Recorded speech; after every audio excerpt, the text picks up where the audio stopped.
വർത്തമാനം എന്ന സെഷൻ പകുതിയിൽ വെച്ചാണ് നമ്മൾ ഈ സെഷനിലേക്ക് അഡ്വക്കേറ്റ് പ്രസാദ് സാർ വന്നു ചേർന്നുള്ള സാറിന് പ്രത്യേകം നന്ദി. ഏതായാലും നമ്മുടെ കവിതയുടെ വർത്തമാനം തുടരുകയാണ്.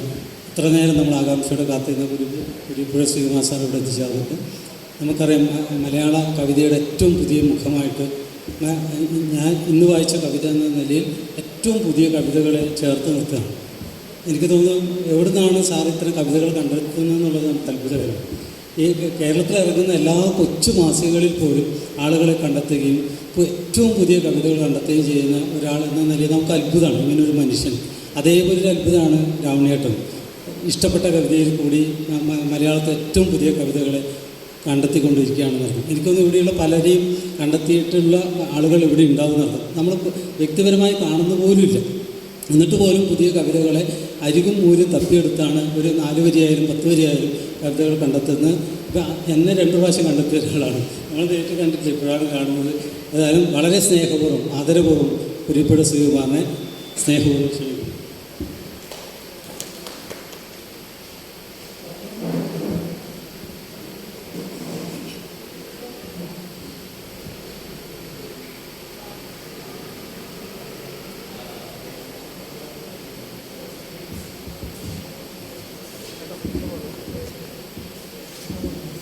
എല്ലാവർക്കും എൻ്റെ ഏറ്റവും വലിയ നമസ്കാരം. നമ്മുടെ ഒരു രീതി അനുസരിച്ച് ഒരു നാടോടിപ്പാട്ടിലൂടെ ഒരു കാര്യം തുടങ്ങാനുള്ളതാണ് ഞാൻ ഒരുപാട് കാലമായിട്ട് ചെയ്യാനുള്ള സംഭവം. ഇപ്പോഴും അങ്ങനെ തന്നെ ചെയ്യാമെന്ന് വിചാരിക്കുക. നാട്ടുകവിത എന്ന് പറഞ്ഞാൽ എല്ലാവരും ചേർന്ന് അത് കവിതയാണ്. ഞാൻ ഒറ്റയ്ക്കല്ല കവിത എഴുതുന്നത്, നിങ്ങളുടെ ചേർന്നാണ് എഴുതിച്ചുകൊണ്ടിരുന്നത് എന്നർത്ഥം. നാടകത്തെക്കുറിച്ചുള്ള ഒരു വർത്തമാനമാണല്ലോ നമ്മൾ കേട്ടത്. കേരളത്തിൽ നാടകീയത വളരെ ശക്തമായി നിലനിൽക്കുന്ന ഒരു സെക്കുലർ കലാരൂപം. ആ സെക്കുലർ കലാരൂപം എന്ന് പറയുന്നത് കരടികളി എന്നാണ് അതിൻ്റെ പേര്. കരടികളി. സെക്കുലർ കലാരൂപം എന്ന് ഞാൻ പറയാൻ കാര്യം, ഈ കരടികളിൽ ഏറ്റവും പ്രധാനമായിട്ടുള്ളത് കരടിയാണ്. ഈ കരടിയായിട്ട് ആർക്കും കരടി കെട്ടാനാണ്. തെയ്യമായിട്ട് എല്ലാവർക്കും കെട്ടാൻ സാധിക്കും. തെയ്യത്തിന് ജാതിയുണ്ട്. അപ്പോൾ ഇന്ന് വായിച്ച കവിതയിൽ കൊടുത്ത ഒരു കവിത തുളസി എന്ന പേരുള്ള ആരാധനയ്ക്ക് അറിയാമല്ലോ, അവരുടെ കവിതയാണ്. ഞാൻ ഇവിടെ മാസികയിൽ വായിച്ചത്. നഗരത്തിൽ നിന്നും വരുന്ന ഒരു കുട്ടി നാട്ടിൻപുറത്ത് വന്നൊരു തെയ്യമാണ്. ചാമുണ്ടിയാണ് ഏറ്റവും കൂടുതൽ ഇഷ്ടപ്പെട്ടത്. അപ്പോൾ ഈ കുട്ടിയുടെ ആഗ്രഹം എന്ന് പറയാൻ വളർന്നു വരുമ്പോൾ തെയ്യം കെട്ടണമെന്ന്. അപ്പോൾ വളർന്നു വരുമ്പോൾ തെയ്യം കെട്ടണമെന്ന് പറയുമ്പോൾ വേറെ ആൾ ചോദിക്കുന്നത്, നിൻ്റെ ജാതി തെയ്യം കെട്ടാൻ സമ്മതിക്കുമോ? അതായിരുന്നു ഇന്നലെ നമ്മൾ വായിച്ച കവിത. ഇന്ന് വായിച്ച കവിതയിൽ നിങ്ങൾ ശ്രദ്ധിക്കുന്നുണ്ടെങ്കിൽ വായിച്ച കവിത ഇതാണ്. ജാതിയാണ് പ്രശ്നം. ഇപ്പോൾ തെയ്യത്തിലെല്ലാം ജാതിയുണ്ട്. തെക്കൻ കേരളത്തിലാണെങ്കിൽ പടയണിയാണ് വളരെ പ്രധാനപ്പെട്ട നാട്ടുകലാരൂപമാണ്. പടയണിയിലും ജാതിയുണ്ട്. എല്ലാവർക്കും പടയണി കെട്ടാൻ സാധിക്കില്ല. പടയണിയിൽ ദളിത് ബിംബങ്ങളുണ്ട്, ദളിത് കോലങ്ങളുണ്ട്. പക്ഷേ അത് കെട്ടുന്നത് ദളിതരല്ലെന്നാണ്. ഈ വർണ്ണവ്യവസ്ഥയിലെ 4 വർണ്ണങ്ങളിലെ അവസാനത്തെ വർണ്ണത്തിൽപ്പെട്ട ആൾക്ക് മാത്രമേ കെട്ടാൻ സാധിക്കൂ. ഇതാണ് അവസ്ഥ. അപ്പോൾ ഒരു സെക്കുലർ കലാരൂപമാണ് കരടികളി എന്ന് ഞാൻ പറയാൻ കാര്യം, ആർക്ക് വേണമെങ്കിലും കെട്ടാം. അഷ്ടമുടിക്കായലിൻ്റെ തീരപ്രദേശത്ത് താമസിക്കുന്ന കുട്ടികളൊക്കെ തന്നെ എത്ര പ്രഗത്ഭരായ മനുഷ്യരായാലും എത്ര പ്രസിദ്ധരായ മനുഷ്യരായാലും അവരുടെ കുട്ടിക്കാലത്ത് കരടി കെട്ടിയിട്ടുണ്ട്. കരടി കെട്ടുക എന്ന് പറയുന്നത് വളരെ എളുപ്പമാണ്. തെങ്ങിൻ്റെ ഓല വെട്ടിക്കൊണ്ടുവന്ന് അതിൻ്റെ ഈർക്കലെല്ലാം എടുത്ത് കളഞ്ഞിട്ട് അതിൻ്റെ ഓല മാത്രം ഇങ്ങനെ ദേഹത്തെ ചുറ്റി കിട്ടും. അതിൽ വാഴയുടെ കരിയിൽ വെച്ചിട്ട് കെട്ടണം ദേഹത്തൊക്കെ. എന്നിട്ട് ഒരു മാസ്ക്, കരടിയുടെ ഒരു തല വരും. 1 2 കരടിയാവും. ഈ കരടിയെ വേട്ടയാടാനായിട്ടൊരു വേട്ടക്കാരനുണ്ട്. 1 2 വേട്ടക്കാരൻ. അതിൽ ഒരാളുടെ കയ്യിൽ ഒരു പക്ഷേ തോക്കായിരിക്കും, ഒരാളുടെ കയ്യിൽ ഒരു പക്ഷേ അമ്പുമില്ലായിരിക്കും. അപ്പോൾ അമ്പും വില്ലും കൊണ്ട് ഈ കരടിയെ വേട്ടയാടാനായിട്ട് ഇയാൾ ശ്രമിക്കുമ്പോൾ കരടി അതിനെ ഇട കൊടുക്കാത്ത രീതിയിൽ കളിച്ചുകൊണ്ടിരിക്കുക. ഇതാണ് ഈ രീതി കളിയുടെ പ്രത്യേകത. ഇതൊരു അനുഷ്ഠാന കലാരൂപമേ അല്ല. ഇത് ഏതെങ്കിലും ഒരു അമ്പലത്തിൽ നിന്ന് ആരംഭിക്കുന്ന കലാരൂപമല്ല. വായനശാലയുടെ മുമ്പിൽ നിന്ന് ആരംഭിക്കാം, ഏതെങ്കിലും ജംഗ്ഷനിൽ നിന്ന് ആരംഭിക്കാം. ഇത് ഓണക്കാലത്ത് മാത്രം തെക്കൻ കേരളത്തിൽ തെക്കൻ കേരളത്തിൽ എല്ലായിടവും ഇല്ല, ഇഷ്ടംപിടിക്കാനുള്ള തീരപ്രദേശത്ത് മാത്രം കാണുന്നൊരു കലാരൂപം, സെക്യുലർ കലാരൂപം. ഈയിടയ്ക്ക് CPM അഖിലേന്ത്യാ ജനറൽ സെക്രട്ടറി ആയിട്ട് തിരഞ്ഞെടുക്കപ്പെട്ട MA ബേബി ഈ അഷ്ടമുടിക്കാനുള്ള തീരപ്രദേശത്ത് ജനിച്ചു വളർന്ന ഒരാളാണ്. കുറച്ചു കാലം മുമ്പ് ജയരാജ് വാര്യരുടെ നേതൃത്വത്തിൽ നടത്തിയ ഒരു ഡിസ്കഷൻ ഉണ്ടായിരുന്നു ഏതൊരു ചാനലിൽ. അതിനകത്ത് പ്രതിനിധി രവീന്ദ്രൻ പങ്കെടുക്കുന്നുണ്ട്, BJPയുടെ ഒരു പ്രതിനിധിയുണ്ട്, PC ജോർജ് പങ്കെടുക്കുന്നുണ്ട്, കോൺഗ്രസിൻ്റെ തിരുവഞ്ചൂർ രാഷ്ട്രം പങ്കെടുക്കുന്നത്. ചായക്കട മുമ്പ് ഇതെല്ലാം വർത്തമാനം പറഞ്ഞു. അതിനകത്ത് പങ്കെടുത്ത MA ബേബി അദ്ദേഹം പറയും അധികം കുട്ടിക്കാലത്ത് കരടി കെട്ടിട്ടുള്ളതാണ്.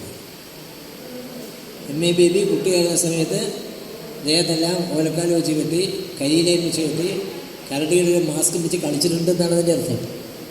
എന്ന് പറഞ്ഞാൽ ആർക്ക് വേണമെങ്കിലും ബേബിയുടെ മുഴുവൻ പേര് നിങ്ങൾക്കറിയാമല്ലോ, മരിയൻ അലക്സാണ്ടർ ബേബി. അങ്ങനെയുള്ള ബേബിക്കും കേട്ടോ. എനിക്ക് പരിചയമുള്ള വേറൊരു കരടിയുടെ പേര് റഷീദ് എന്നാണ്. പിന്നെ റഷീദിനും കല്ല, ആർക്ക് വേണമെങ്കിലും കരടി കേട്ടാം. അങ്ങനെയുള്ള ഒരു സെക്യുലർ കലാരൂപം തീർത്തും നാടകീയമായിട്ടുള്ള നാടകത്തെക്കുറിച്ചുള്ള വർത്തമാനമായത് കാരണം അതിനൊരു തുടർച്ച എന്നുള്ളത് എനിക്ക് കുട്ടിയാണ്. അപ്പോൾ എല്ലാ നാടൻ കലാരൂപങ്ങൾക്കും ഉള്ളതുപോലെ ഇതിനും ഒരു വായ്ത്താരിയുണ്ട്.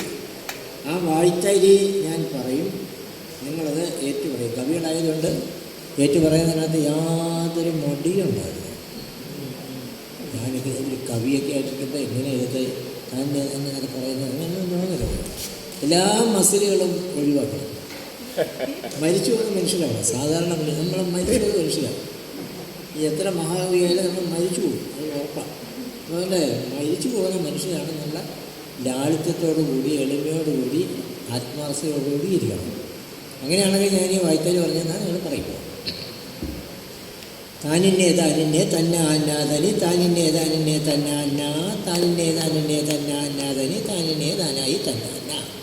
ഇത് ചൊല്ലുന്നതെന്ന് വെച്ചാൽ താനിന്നെ താനിന്നെ തന്നാനാഥനി താനിന്നെ താനിന്നെ തന്നാന താനിന്നെ താനിന്നെ തന്നാനാഥനി താനിന്നെ താനായി തന്നാന.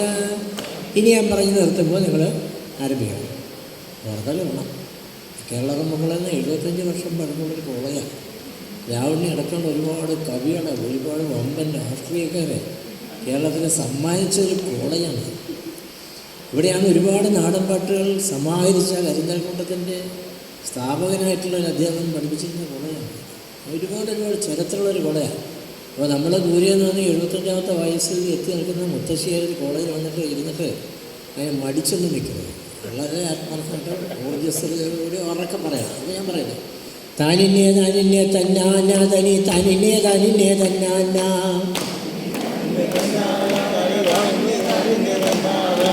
കഴിച്ചില്ല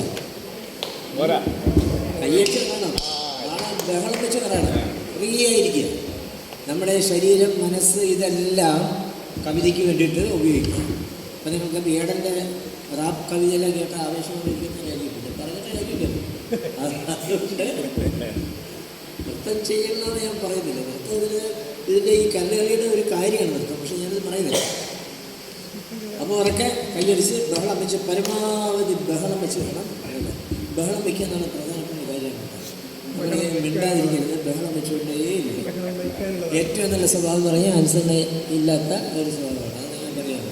ഏറ്റവും നല്ല സ്വഭാവം അനുസരണ കേടാണ്. ഏറ്റവും നല്ല സ്വഭാവം വലിയ വമ്പന്മാരെല്ലാം അനുസരണ ഇല്ലാത്തവരാണ്. നിങ്ങൾ ചെല്ലുമ്പോൾ മഹാത്മാഗാന്ധിയെ കുറിച്ച് സംസാരിച്ചിരുന്നത് MG റോഡ്.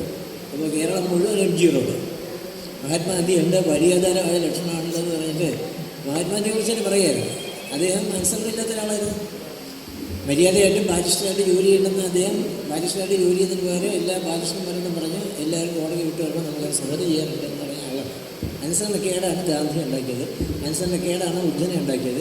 ആരും നിങ്ങൾ അന്വേഷിച്ച് നോക്കിയാലും അനുസരണക്കേടാണ് ഏറ്റവും നല്ല സ്വഭാവം എന്നുള്ളത്. അതുകൊണ്ട് ഒരു എസ്റ്റാബ്ലിഷ്മെൻറ്റോട് നമ്മൾ ജീവിച്ചിരിക്കുന്ന വ്യവസ്ഥയോട്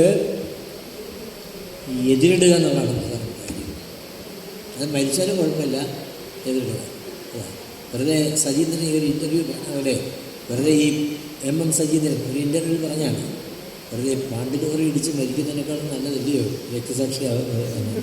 അപ്പോൾ ആ ഒരു ബോധമില്ല. താനിന്നെ താനിന്നെ തന്നാഞ്ഞാതനി താനിന്നെ താനിന്നെ തന്നാഞ്ഞ താനിന്നെ താനിന്നെ തന്നാഞ്ഞാതനി താനിന്നെ താനായി തന്നാഞ്ഞ പറഞ്ഞു. തനി താനിന്നെ താനിന്നെ തന്നാഞ്ഞ താനിന്നെ താനിന്നെ തന്നാഞ്ഞാതനി താനിന്നെ താനായി തന്നാഞ്ഞ. ഇതിനെ സാഹിത്യം ആരംഭിക്കുന്നത് എല്ലാ കരടി പാട്ടുകളും ആരംഭിക്കുന്നത് ഇങ്ങനെയാണ്. പട്ടി കടിക്കല്ലേ വീട്ടുകാരെ, ഞങ്ങൾ പട്ടാണിമാരായ പിള്ളേരല്ലേ, ഓണം കളിക്കുവാൻ വന്നതാണ്, തിരുവോണം കളിക്കുവാൻ വന്നതാണ് എന്ന് പറഞ്ഞിട്ടാണ് എല്ലാ പാട്ടുകളും ആരംഭിക്കുന്നത്. ഇത് എഴുതിയ ചില ആളുകളുണ്ട്, കല്ലുവലി വാദ്യാർ എന്നൊക്കെ പറയുന്ന അപൂർവം ചില ആളുകൾ ചില സാഹിത്യമൊക്കെ സംഭാവന ചെയ്തിട്ടുണ്ട്. പക്ഷേ മിക്കവാറുമൊക്കെ തോന്നിയാസമാണ്. നമുക്ക് എന്താ മനസ്സിൽ തോന്നുന്നു വെച്ചാൽ അതങ്ങോട്ട് പാടുന്നില്ല, മനോധർമ്മം അനുസരിച്ച് പാടുക. അപ്പോൾ തുടങ്ങണം. പട്ടി കടിക്കല്ലേ വീട്ടുകാരെ, ഞങ്ങൾ പട്ടാണിമാരായ പിള്ളേരല്ലേ, ഓണം കളിക്കുവാൻ വന്നതാണ്, തിരുവോണം കളിക്കുവാൻ വന്നതാണ്. താനിനെ താനിനെ തന്നാഞ്ഞാതനി താനിനെ താനിനെ താനിനെ താനിനെ തന്നാഞ്ഞാതനി താനിനെ താനായി തന്നാഞ്ഞ.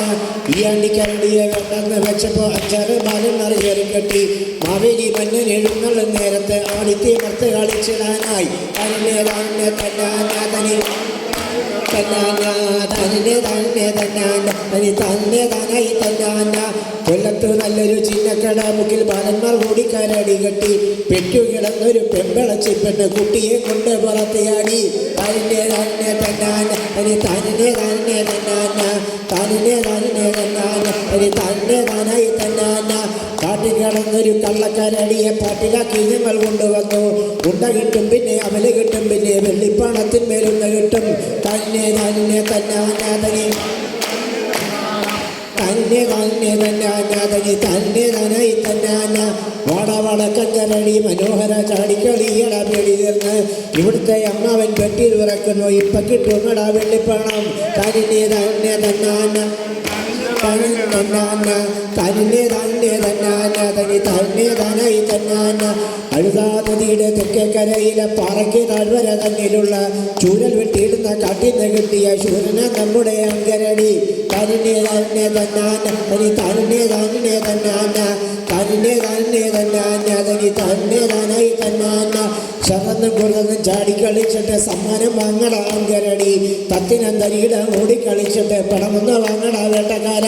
തന്നെ തന്നെ തന്നാഞ്ഞ തനി തന്നെ തന്നെ തന്നാഞ്ഞ തന്നെ തന്നെ തന്നാഞ്ഞ തനി തന്നെ തനായി തന്നാഞ്ഞ. ആൺകരടി ഇവൻ കള്ളനാണ്, ഇവൻ ഇന്നലെ കൈവിട്ടു പോയതാണ്, കടവുഴ കടവിനും മധ്യത്തിട്ട് ഞങ്ങൾ ബന്ധപ്പെട്ട് ഓടിപ്പീടിച്ചതാണ്. തന്നെ തന്നെ തന്നെ തന്നെ തന്നാഞ്ഞ തന്നെ തന്നെ തന്നാഞ്ഞ തനി തന്നെ തനായി തന്നാഞ്ഞ. ആലിയാലപ്പുഴ പാലത്തിനിപ്പുറം അലിയും മഴ പീടികയിൽ വഴക്ക വട്ടമാറുത്തതിൽ ഉപ്പുനീർ കോരിത്തടിച്ചതും അലിയുമ്മ. തന്നെ തന്നെ തന്നാഞ്ഞ തന്നെ തന്നാഞ്ഞ തന്നെ തന്നെ തന്നാഞ്ഞ തനി തന്നെ തനായി തന്നാഞ്ഞ. നാരിമാരൊക്കെ ഊണം കളിക്കുവാൻ ഭാരത ഊണം കഴിഞ്ഞിറങ്ങി ശാരദ ഗൗരി ഓമന ശങ്കരി ഭാരതി ഭാർഗവി പാർവതിയും. തന്നെ തന്നെ തന്നാഞ്ഞ തനി തന്നെ തന്നെ തന്നാഞ്ഞ തന്നെ തന്നെ തന്നാഞ്ഞ തനി തന്നെ തനായി തന്നാഞ്ഞ. ചിന്നമ്മ ചെല്ലമ്മ തങ്കമ്മ രാധമ്മ പൊന്നമ്മ ദേവകി അമ്മക്കുട്ടി അമ്മിണി രുക്മിണി നാണികാത്രായണി രുദ്രായണി നാരായണി വെങ്കടാക്ഷി. തന്നെ തന്നെ തന്നാഞ്ഞ തനി തന്നെ തന്നെ തന്നാഞ്ഞ തനി തന്നെ തനായി തന്നാഞ്ഞ. ജാനകി മീനാക്ഷി ആനന്ദമമ്പിയ ഭാര്യമതി സീതാരാജലക്ഷ്മി എന്നിങ്ങനെയുള്ളൊരു സുന്ദരി വൃന്ദങ്ങളും കരടിയെ കാണാൻ വന്നു. തന്നെ തന്നെ തന്നാഞ്ഞ തനി തന്നെ തന്നെ തന്നാഞ്ഞ തന്നെ തന്നെ തന്നാഞ്ഞ തനി തന്നെ തനായി തന്നാഞ്ഞ. ഓച്ചറച്ചെന്ന് കിഴക്കോട്ട് നോക്കുമ്പോൾ മാധവി എന്നൊരു വേലക്കാരി മൂക്കം തുളച്ചിട്ട് തൊണ്ണാനും കെട്ടിട്ട് കണ്ടോടി നാത്തുനെ ഊക്കി തൊണ്ണാൻ. തന്നെ തന്നെ തന്നാഞ്ഞ തന്നെ തന്നാഞ്ഞ തന്നെ തന്നെ തന്നാഞ്ഞ തനി തന്നെ തനായി തന്നാഞ്ഞ. താന്നിക്കൽ അമ്മയ്ക്ക് മക്കളില്ലാഞ്ഞപ്പോൾ ചക്കക്കുരുവിനെ ദത്തെടുത്തു, താന്നിക്കൽ അമ്മയ്ക്ക് മക്കളുണ്ടായപ്പോൾ ചക്കക്കുരുവിനെ ചുട്ടുതിന്നു. തന്നെ തന്നെ തന്നാഞ്ഞ തന്നെ തന്നാഞ്ഞ തന്നെ തന്നെ തന്നാഞ്ഞ തനി തന്നെ തനായി തന്നാഞ്ഞ. വാഴത്തോട്ടത്തിലും ചെന്ന് കയറി കരടി വാഴകളൊക്കെ തകർത്തിടുന്നേ. ഓമനത്തോടനും പാളയം തോടനും പൂവനും കണ്ണൻ കദളിവായ തന്നെ തന്നെ തന്നാന തനി തന്നെ തന്നെ തന്നാന തന്നെ തന്നെ തന്നാന തനി തന്നെ തനായി തന്നാന. കരടിക്ക് ഭാരം വിശപ്പ് തട്ടി മൃഗം പക്കത്തും നോക്കിടുന്നേ. കരടിക്ക് കാടി കൊടുത്തിടണം പിന്നെ ഞങ്ങളെ ചൊല്ലി അയച്ചിടണം.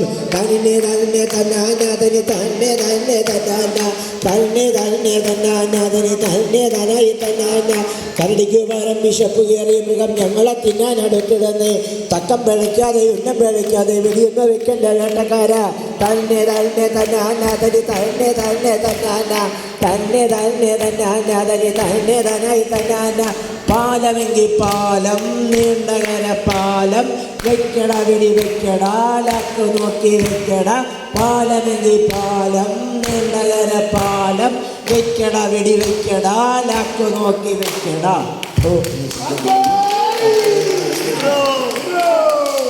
ഇതാണ് കരടിയൊടി.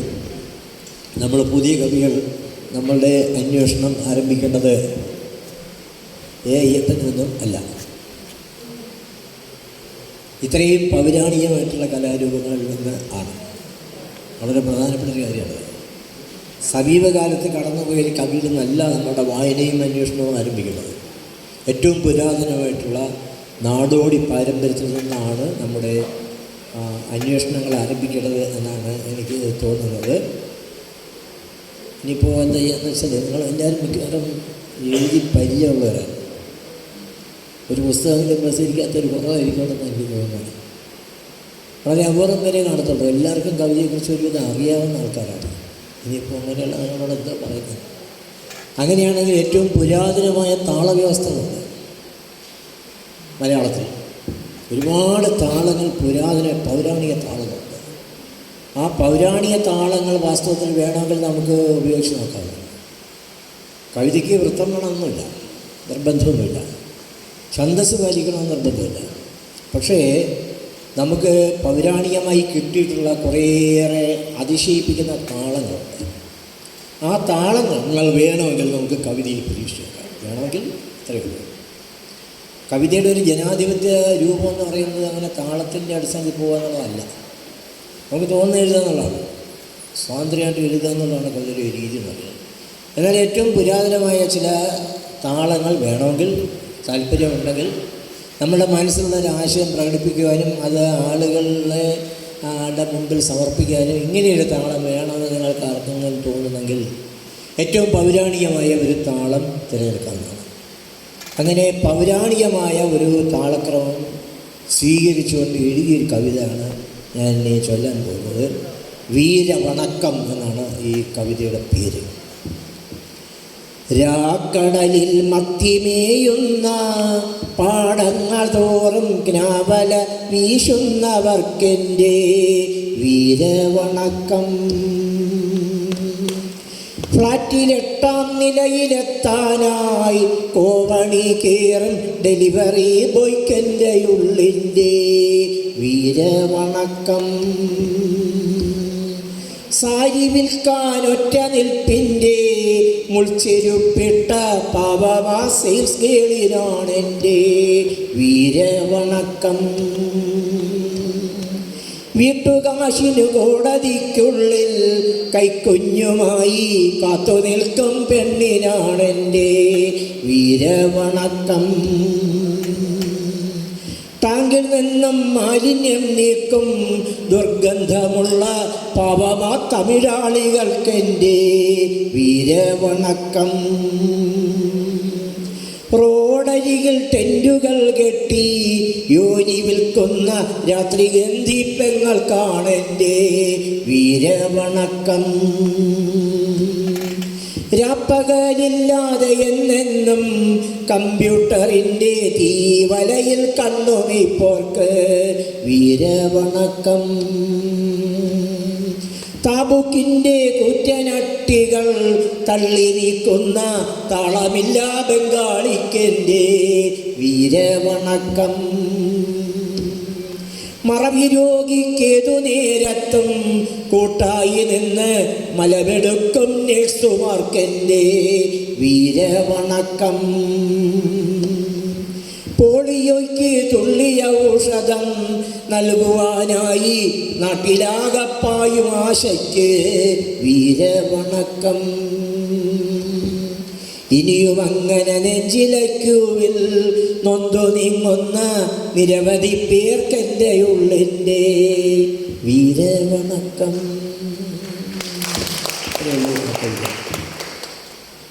കവിതയ്ക്ക് ബാഹ്യമായിട്ടുള്ള എന്തെങ്കിലും കാര്യങ്ങൾ പറയുകയായിരിക്കും നല്ലതാണ് എനിക്ക് തോന്നുന്നില്ലേ? കാര്യം വെച്ചാൽ നിങ്ങൾക്ക് ഒരുവിധം കവിതയ്ക്ക് അറിയാവുന്ന അതുകൊണ്ടാണ് ഞാനിങ്ങനെ കവിതയ്ക്ക് ബാഹ്യമായിട്ട് എന്തായിരിക്കും പറയാം. നമ്മൾ വീട്ടിൽ ചെന്നാൽ ഈ ക്യാമ്പിൻ്റെ കാര്യം പറയുമോ? പറയണം. നമ്മളുടെ സാഹിത്യം, നമ്മളുടെ കവിത, നമ്മൾ ഇടപെടുന്ന മേഖല വീട്ടിൽ സംസാരിക്കണം. വീട്ടിൽ സംസാരിക്കാൻ ഇഷ്ടപ്പെടാത്ത ഒരു പാർട്ട്ണറാണുള്ളതെങ്കിൽ വിഷമിച്ചു പോകുകയാണ്. നമ്മൾ വല്ലാതെ വിഷമിച്ചു പോകും. അപ്പോൾ വേണമെങ്കിൽ പാർട്ട്ണർ തിരഞ്ഞെടുക്കപ്പെടുക ചെയ്ത് ആലോചിക്കാന്നേ ഉള്ളൂ. ഞാനൊരാളെ കല്യാണം കഴിക്കാൻ തീരുമാനിച്ചപ്പോൾ ഞാൻ അയാളോട് പറഞ്ഞൊരു കാര്യം നിങ്ങളോട് ഞാൻ പറയട്ടെ. ഫസ്റ്റ് പ്രിഫറൻസ് എനിക്ക് കവിതയായിരിക്കും, സെക്കൻഡ് പ്രിഫറൻസ് മാത്രമേ ഞാനോട് ഉണ്ടാവുള്ളൂ എന്നതാണ്. ഈ കണ്ടീഷൻ സമ്മതിക്കാമെങ്കിൽ കല്യാണം കഴിക്കാം എന്നാണ്. അതിനാണ് 100% സമ്മതിച്ചിരിക്കുന്നു പറഞ്ഞു. കാര്യം നമ്മുടെ വട്ടം നമുക്കേ അറിയുന്നുള്ളൂ.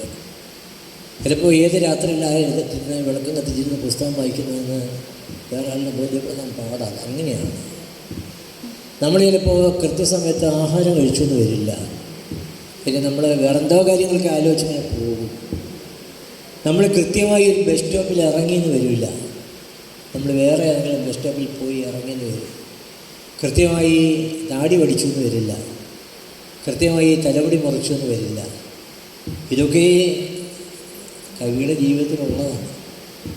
കൃത്യമായി താടി പഠിക്കുകയും കൃത്യമായി മുടി മുറിക്കുകയും കൃത്യമായി നല്ല ഉടുപ്പിട്ട് നടക്കുകയും കൃത്യസമയത്ത് ആഹാരം കഴിക്കുകയും ഒക്കെ ചെയ്യുന്ന ഒരാളിന് 365 ദിവസം ഒരുപക്ഷെ കവിത എഴുതാൻ സാധിച്ചേക്കാം. പക്ഷേ ഒരു നല്ല കവിത എഴുതാൻ സാധിക്കില്ല. തെറ്റിപ്പോയൊരു ടൈം ടേബിളാണ് നമ്മുടേത്. ഈ തെറ്റിപ്പോയ ടൈം ടേബിളിനെ അനുകൂലിക്കുന്ന ഒരു പാർട്ട്ണറാണ് നിങ്ങൾക്കുള്ളതെങ്കിൽ നിങ്ങളുടെ കാവ്യപരിശ്രമം വിജയത്തിലേക്ക് സഞ്ചരിക്കുന്നതെന്നാണ് അതിൻ്റെ അർത്ഥം. തെറ്റിപ്പോകാത്ത ഒരു പാർട്ട്ണർ, ഇതൊന്നും മനസ്സിലാകാത്തൊരു പാർട്ട്ണറാണെങ്കിൽ അത് നരകതുല്യമാണ്. 1987 എനിക്കൊരു മകൻ ജനിക്കുന്നത്. 87 എനിക്ക് വൈദ്യുതി പുരസ്കാരം കിട്ടുന്നു. രാവണയുടെ സാന്നിധ്യത്തിൽ ഞാനത് അക്കിത്തത്തിൻ്റെ എഴുതി സ്വീകരിക്കുന്നു. അതിനുശേഷം എനിക്കൊരു യാത്ര ഉണ്ടായിരുന്നു. എൻ്റെ മകൻ ജനിച്ച ഒക്ടോബറിൽ ഒരു യാത്ര, ഹിമാലയത്തിലേക്കൊരു യാത്ര. സാധാരണ രീതിയിൽ ആരും ഒരു ഹിമാലയ യാത്ര ആ സമയത്ത് സംഭവിക്കില്ല. വീട്ടുകാരായിരുന്നു.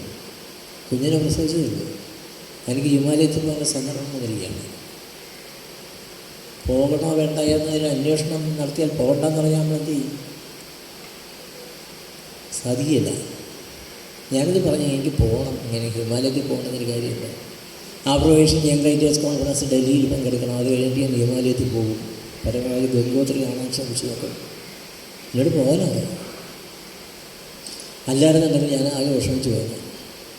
പോയതുകൊണ്ട് നന്നായി. കാര്യം ഗംഗാതിൽ നിന്ന് കുറേ കല്ലുകൾ, ഋഷികേശിൽ നിന്ന് വിട്ട് ഗംഗാതിൽ നിന്ന് കുറേ കല്ലുകൾ എടുത്തിട്ടുണ്ട്. വന്ന വഴിക്കൊക്കെ ഓരോരുത്തർ കൊടുത്തു. നമ്മുടെ പൈസ ഒന്നുമില്ല, നമുക്കൊന്നും അവരുടെയൊക്കെ ഒന്ന് വാങ്ങിച്ചിട്ട് കൊടുക്കാനൊന്നും നിർവാഹമില്ല. ഗംഗാതിലെ കല്ലുകൾ ഞാൻ ഓരോരുത്തർക്കും കൊടുത്തു. ചില ആളുകളൊക്കെ അത് അവരുടെ പൂജാമുറിയിൽ വെച്ച് പൂജിക്കുന്നുണ്ട്. ഞാനത് പേപ്പർ വെയിറ്റായിട്ട് ഉപയോഗിക്കുന്നുണ്ട്. ഒരിക്കൽ വീട്ടിൽ വിഷമമുണ്ടായ സന്ദർഭത്തിൽ, ഉള്ളിൽ വെച്ച് ഒന്ന് പാചകം ചെയ്യാൻ കഴിയാത്ത ഒരു സന്ദർഭത്തിൽ വീട്ടിലുണ്ടായ സമയത്ത് എൻ്റെ പാത്രത്തിൽ എന്ന് വെച്ചാൽ ഈ 2 ഗംഗാതിലെ കല്ലുകൾ വെച്ച് അതിൻ്റെ നടുക്ക് വെച്ച് കുരുമുളക് വിരിച്ചിട്ട് ഈ അയലയൊക്കെ പൊരിച്ച് വരികയാണ്. ഗംഗാതിലെ കല്ല് അങ്ങനെ ഉപയോഗിക്കാനാണ് അതിൻ്റെ അർത്ഥം. അപ്പോൾ ഈ ഒരു സന്നദ്ധത വളരെ പ്രധാനപ്പെട്ട കാര്യമാണ്. പാർട്ട്ണറുടെ സന്നദ്ധത. അവരോട് നമ്മൾ പറയണം, നമ്മൾ കവിത എഴുതുന്ന ആൾക്കാരാണ്, കവിത ചൊല്ലാൻ വേണ്ടിയിട്ടാണ് പോകുന്നത്, വേറെ ഒരു കാര്യത്തിനല്ല. കവിതയിലൂടെ നിങ്ങൾക്ക് എന്താണ് ഗുണം? ഒരുപാട് ഗുണങ്ങളുണ്ട് കേട്ടോ. കവിതയിൽ ഒരുപാട് ഗുണങ്ങളുണ്ട്. ഒന്നാമത് നമ്മുടെ മനസ്സ് വേറെ ആളിനെ അറിയിപ്പിക്കാൻ പറ്റുന്നു. ഒരുപാട് പേരുടെ മനസ്സ് നമുക്ക് അറിയാൻ സാധിക്കുന്നു. പുതിയ പുതിയ കവിതകൾ നമുക്ക് കേൾക്കാൻ സാധിക്കും. നമ്മുടെ മനസ്സിന് ഭയങ്കര സന്തോഷമാണ് പുതിയൊരു കവിത കേൾക്കാൻ പറയുന്നത്. ഇതൊക്കെ പറഞ്ഞാൽ മനസ്സിലാകുന്നൊരു പാർട്ട്ണർ വീണ്ടുണ്ടാകും, അല്ലെങ്കിൽ വിഷമിച്ചു വീണ്ടുണ്ടാകും. അങ്ങനെ മനസ്സിലാവാതിൽ പറഞ്ഞാണെങ്കിൽ സലാം പറയല്ല ഒരു മാർഗമില്ല കേട്ടോ, സാധിക്കത്തില്ല. പക്ഷേ കവിത അങ്ങനെയാണ്. കുഞ്ഞിരാമാർ പറയുന്നത് കവിത വേണമെന്നുണ്ടെങ്കിൽ നിങ്ങൾ ജീവിതം കൊടുക്കണം കവിതയ്ക്ക്, എങ്കിലും മാത്രമേ കവിത നിങ്ങളോട് വരുത്തുള്ളൂ എന്നാണ് പറയുന്നത്. സത്യമാണെന്ന് കുഞ്ഞിരാമാരോട് ഞാൻ എപ്പോഴും കവിത കൂടെ ഉണ്ടായിരുന്നത്. കുഞ്ഞിരാമാർക്ക് അതിന് കൃത്യമായ ജീവിതമൊന്നുമില്ലായിരുന്നു. ഒരു വാണ്ടറിങ് സ്റ്റൈലിൽ ജീവിച്ച ഒരാളാണ്, അലഞ്ഞു തിരിഞ്ഞ് ജീവിതം നയിച്ച ഒരാളാണ്. ഫുൾ ടൈം കവിയായിരുന്നു, 24 മണിക്കൂർ കവിയായിട്ടുള്ള ഒരാളായിരുന്നു. അങ്ങനെ ഒരു പക്ഷേ നമുക്ക് ആകാൻ സാധിച്ചില്ലെങ്കിൽ നമ്മുടെ മനസ്സിൽ എപ്പോഴും കവിതയുണ്ട്. ഈ കവിതയെ സൂക്ഷിച്ചുകൊണ്ട് പോവുകയും ഈ കവിത വീട്ടിൽ കുട്ടികളെ വായിച്ചു കേൾപ്പിക്കുകയും കവിത എഴുതിയാൽ നിങ്ങളെ പാർട്ണറെ വായിക്കാൻ കൊടുക്കുകയും ചെയ്യണം. നമ്മുടെ പാർട്ണറെ വായിക്കാൻ കേൾപ്പിച്ചു കൊടുത്താൽ അത് ആണായാലും പെണ്ണായാലും ഒരു ഗുണമുണ്ട്. അവർക്ക് മനസ്സിലായാൽ പിന്നെ ധൈര്യമായിട്ട് നമുക്ക് ആളുകളോട് പറയാം, അവർക്ക് ആളുകൾക്കെല്ലാം അത് മനസ്സിലാകുന്നില്ല. അത് ആദ്യം നമ്മൾ അവരെ വായിച്ച് കേൾപ്പിക്കാൻ ശ്രമിക്കണം. സംശയങ്ങളുണ്ടാവും, ചില സംശയങ്ങളൊക്കെ ഉണ്ടാവും അവർക്ക്, അതൊക്കെ നമ്മൾ മാറ്റി കൊടുക്കാൻ ഞാൻ ഇതൊക്കെയാണ് ഉദ്ദേശിച്ചാണ് എഴുതിയിരിക്കുന്നതെന്ന് ആദ്യം മനസ്സിലാക്കി വെച്ചു. അദ്ദേഹത്തിന് മനസ്സിലായില്ല, അതിൻ്റെ അർത്ഥം എന്ന് പറഞ്ഞാൽ ഇത് ഞാൻ വേറെ ആളെ ചൊല്ലി കേൾപ്പിക്കുമ്പോൾ അദ്ദേഹത്തിന് മനസ്സിലാകത്തില്ല എന്നാണ്. എല്ലാ കാര്യങ്ങളും ചർച്ച ചെയ്യണം, കവിത മാത്രമല്ല എല്ലാ കാര്യങ്ങളും ചർച്ച ചെയ്യണം. നമ്മൾ വായിക്കുന്ന പുസ്തകത്തെക്കുറിച്ച്, ജീവിതത്തെക്കുറിച്ചുള്ള നമ്മുടെ ദർശനങ്ങൾ, ജീവിതത്തെക്കുറിച്ചുള്ള നമ്മുടെ കാഴ്ചപ്പാടുകൾ, ഇതെല്ലാം വീണ്ടും സംസാരിക്കണം. ഇതെല്ലാം കവിതയ്ക്ക് അത്യാവശ്യമാണ്. സിനിമ കാണാൻ പോകുമ്പോൾ നീ കവിയല്ലേ, നീ എന്താണ് സിനിമ കാണാൻ പോകുന്നതെന്ന് ചോദിച്ചാൽ നമ്മളെന്ന് പറയും, കവിത എഴുതണമെങ്കിൽ സിനിമയും കാണണം അല്ലേ, അങ്ങനെയല്ലേ? അപ്പോൾ നമ്മളൊക്കെ സാധാരണ മനുഷ്യരില്ല, നമുക്ക് പൈസ ഉണ്ട്, നമ്മുടെ കയ്യിലൊന്നും ഇല്ലല്ലോ. നമുക്ക് ഈ ബ്രസീൽ എങ്ങനെ ഇരിക്കണം എന്നത് കാണണമെങ്കിൽ, ബ്രസീലിലെ ആളുകളുടെ വർത്തമാന രീതി എങ്ങനെയാണെന്ന് മനസ്സിലാക്കണമെന്നുണ്ടെങ്കിൽ, ബ്രസീലിലെ ആളുകളുടെ കർണാഭരണം എങ്ങനെയാണ്, അവരുടെ മറ്റ് ആഭരണങ്ങൾ എങ്ങനെയാണ്, അവരുടെ ഹെയർ സ്റ്റൈൽ എങ്ങനെയാണ്, അവരുടെ വസ്ത്രധാരണ രീതി എങ്ങനെയാണ്, അവരുടെ വീട്ടിനുള്ളിലെ സജ്ജീകരണങ്ങൾ എങ്ങനെയാണ്, അവരുപയോഗിക്കുന്ന ഉപകരണങ്ങൾ, പാത്രങ്ങൾ, കിടക്ക, അതുപോലെ കട്ടിലുകൾ, ഇതൊക്കെ എങ്ങനെയാണ് എന്ന് ഒന്ന് അറിയണമെന്നുണ്ടെങ്കിൽ നമ്മൾ പാവപ്പെട്ടവർക്ക് ബ്രസീലിൽ പോകാൻ പറ്റുമോ? ഒറ്റ മാർഗ്ഗമുള്ളൂ, സിനിമ ആണെന്നുള്ളൊരു മാർഗ്ഗമുള്ളൂ. സിനിമ ആണെങ്കിൽ നമുക്കെല്ലാം അകത്ത് കയറി കാണാം. സിനിമ അകത്ത് കയറി കാണാവുന്നൊരു കാര്യമാണ്. അപ്പോൾ ബ്രസീലിലെ ഒരു സ്ത്രീ പെരുമാറുന്ന അടുക്കള നമുക്ക് കാണാൻ പറ്റും, അവിടുത്തെ ഉപകരണങ്ങൾ നമുക്ക് കാണാൻ പറ്റും. ചൈനയിലെ ഒരു സ്ത്രീ അല്ലെങ്കിൽ പുരുഷൻ പെരുമാറുന്ന അടുക്കള നമുക്ക് കാണാൻ പറ്റും. കവികൾക്ക് അത്യാവശ്യമാണ് വേറെ ഒരാളുടെ അടുക്കള കാണണം, നമുക്ക് അത്യാവശ്യമാണ്. വേറെ ഒരാൾ നമുക്ക് അങ്ങനെ ഒരു കാര്യമാണ് എഴുതേണ്ടതെങ്കിൽ നമ്മൾ എന്ത് ചെയ്യും? എവിടെ പോകും? 5 വയസ്സ് കഴിയില്ലാത്ത നമ്മൾ എന്ത് ചെയ്യും? സിനിമ കണ്ടേ പറ്റൂ. അപ്പോൾ സിനിമ കാണുന്നതൊരു തെറ്റല്ല, സിനിമ കാണണം. ചിത്രങ്ങൾ, ഇവിടെ ഇഷ്ടംപോലെ ചിത്രങ്ങൾ വെച്ചിരിക്കുകയാണ്, ചിത്രങ്ങൾ കാണണം. മാസ്റ്റേഴ്സിൻ്റെ ചിത്രങ്ങൾ നമ്മൾ കാണണം. എന്താണ് ഗൂർണിക്ക നമ്മൾ അറിയണം. മൈക്കലാഞ്ചലോ എന്ത് ചെയ്തു നമ്മൾ അറിയണം, വായിക്കണം, ഇഷ്ടംപോലെ വായിക്കണം. നമ്മുടെ പൈസ ഉണ്ടാവില്ല, എല്ലാ പുസ്തകങ്ങളും വാങ്ങി വായിക്കാനുള്ള പൈസ നമ്മുടെ ഉണ്ടാവില്ല. നമ്മളെന്ത് ചെയ്യും? അടുത്തുള്ള ലൈബ്രറിയിൽ മെമ്പർഷിപ്പ് എടുത്തിട്ട് അവിടുത്തെ പുസ്തകം വായിക്കും. വായിക്കാൻ നമ്മളെ അനുവദിക്കണം.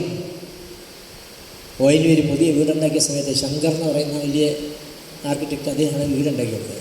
അപ്പോൾ ONVയോട് ശങ്കർ ചോദിച്ചാൽ എന്തെങ്കിലും പ്രത്യേകമായിട്ട് വേണോ മാഷിന്? ആ ONV പറഞ്ഞൊരു കാര്യം എന്ന് വെച്ചാൽ, ഞാൻ എൻ്റെ ഭാര്യയാണ് സരോജിനിയോട് ഉറങ്ങി കിടക്കുന്ന സമയത്ത് രാത്രി എനിക്ക് ഉണർന്ന ഒരു കവിത എഴുതണമെന്ന് തോന്നിയാൽ അവരെ ശല്യപ്പെടുത്താതെ എഴുതാൻ പറ്റിയൊരു സജ്ജീകരണം വേണമെന്ന് പറയും. അപ്പോൾ ആ ബെഡ്റൂമിൻ്റെ സമീപത്ത് അടുത്ത് ബെഡ്റൂമിനുള്ളിൽ തന്നെ ഒരു കോർണറിൽ ഒരു മേശയും, ഒരു കൊച്ചു മേശയും, ഒരു കസേരയും ഇട്ട് ഒരു ലൈറ്റും വെച്ച് കൊടുത്തു ശങ്കരൻ. അത്രയും നമുക്ക് വേണ്ടി വരും വേറെ ആളെ ഉപദ്രവിക്കാതെ.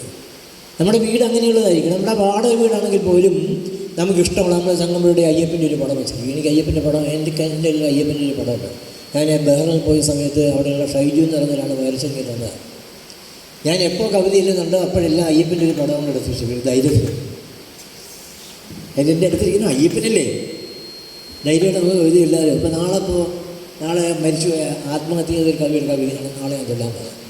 ചൊല്ലിയിട്ടുണ്ട്. ഇന്ന് എപ്പോഴും അവിടെ എത്തുന്നത് എനിക്കറിയാൻ പറ്റില്ല, കാരണം ഇന്നേ ഞാൻ ചൊല്ലിയിട്ടുണ്ട്. ചൊല്ലി വെച്ചിട്ട് രാവിലെ എഴുന്നേറ്റതൊക്കെ ചൊല്ലി വെച്ചിട്ടാണ് ഞാൻ പറയുന്നത്.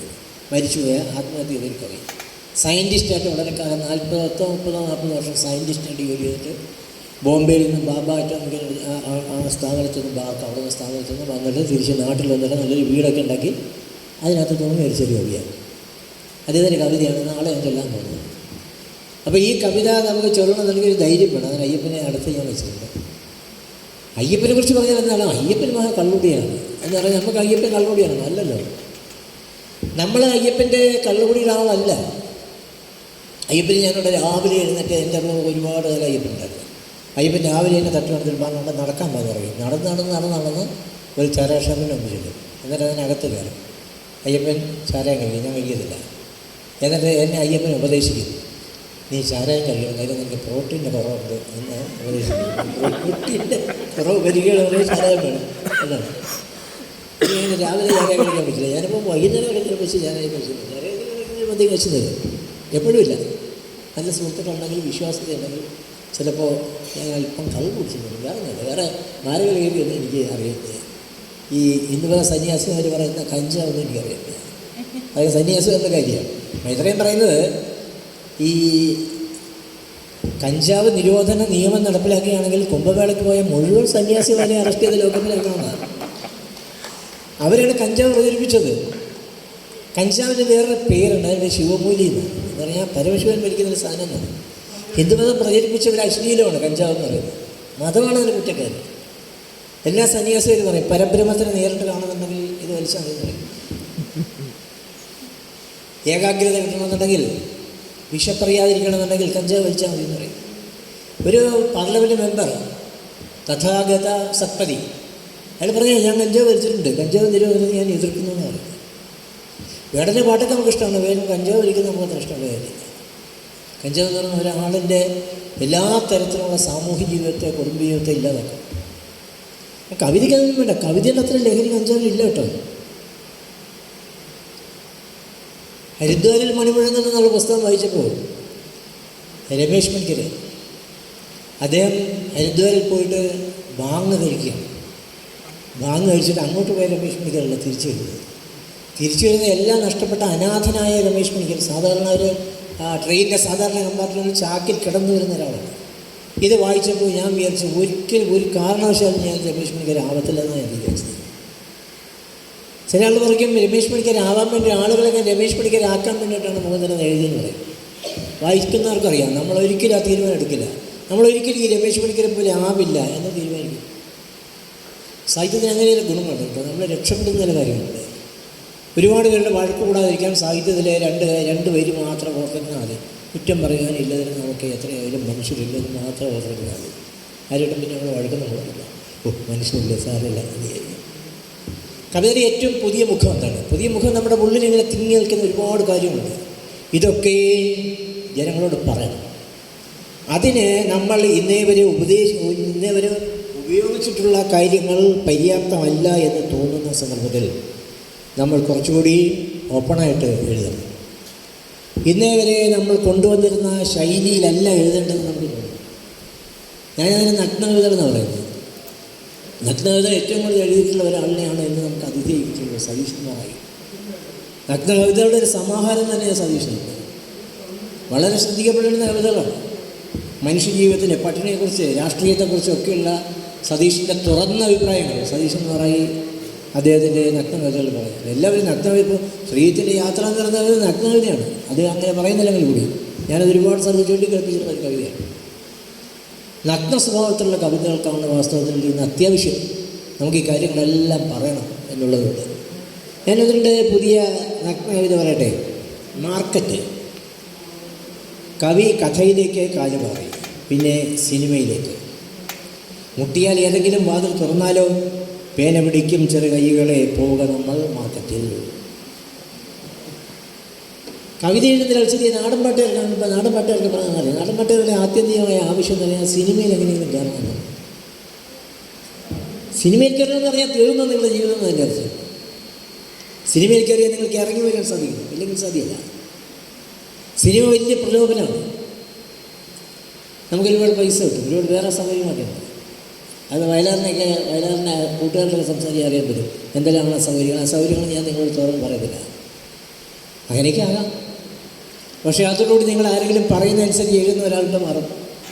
സിനിമ പാട്ടുകളൊക്കെ നല്ലതാണ്. പാട്ടാണ്, കവിതയില്ല. പാട്ടും കവിതയും വ്യത്യാസമുണ്ട്.